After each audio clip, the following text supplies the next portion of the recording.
Here is my 5 adult panel and 1 child for my informative speech.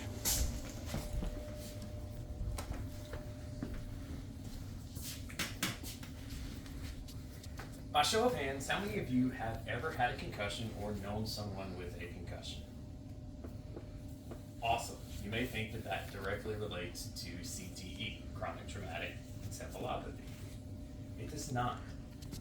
Unfortunately, the only thing that has been tied directly to CTE is head trauma in general.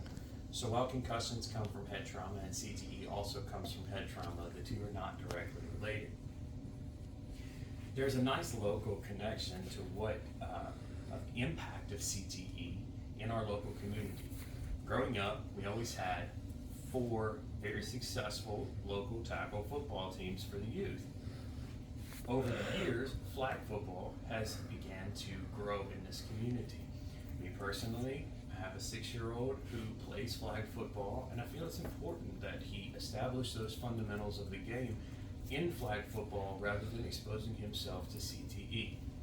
This is not meant to persuade you about should kids play tackle or should kids play flag. It's more to tell you that I've done my research and I really do feel strongly about this and use it in my own life and my own example. Personally, I coach this said flag football team and also have coached and played semi-pro football.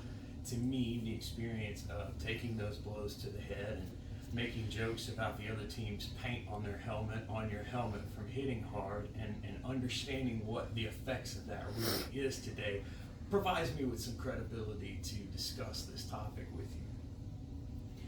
One of the main points that I would like to talk about with CTE is why don't we talk about CTE? Well, up until 2009, the last research that was done on CTE was done in 1920.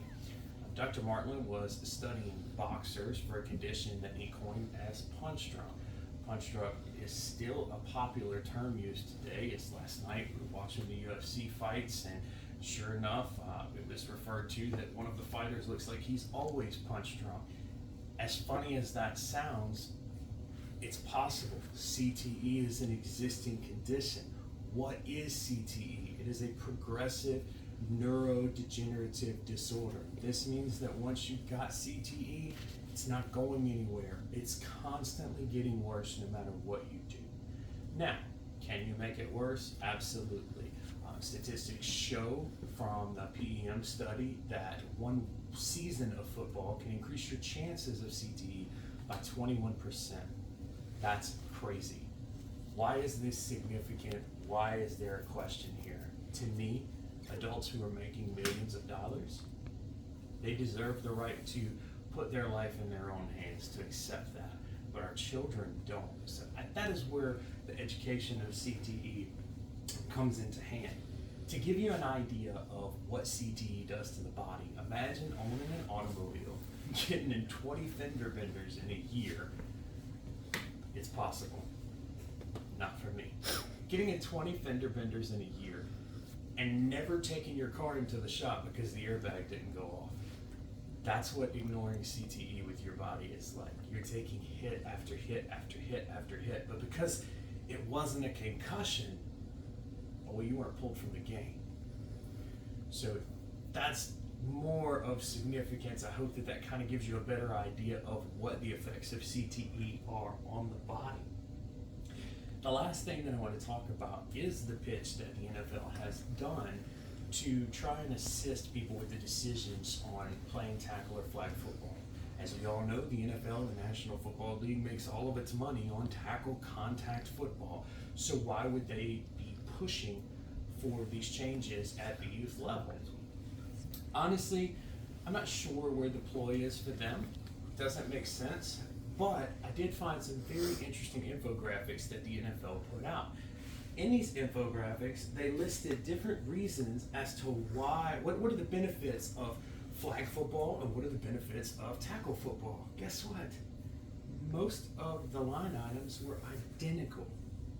In the infographic, you'll see that I've gone through and I've circled each one that is the same. It builds teamwork, it builds resiliency, it builds fundamentals. All of these things are done whether you're hitting somebody with pads or whether you're yanking a flag off of their go.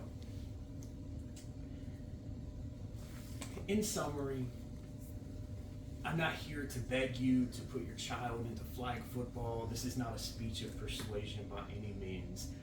I really feel that it's important that the public be knowledgeable about the condition of CTE.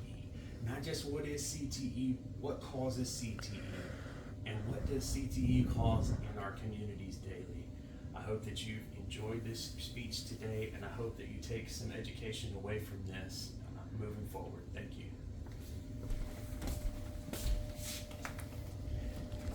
And panel all here.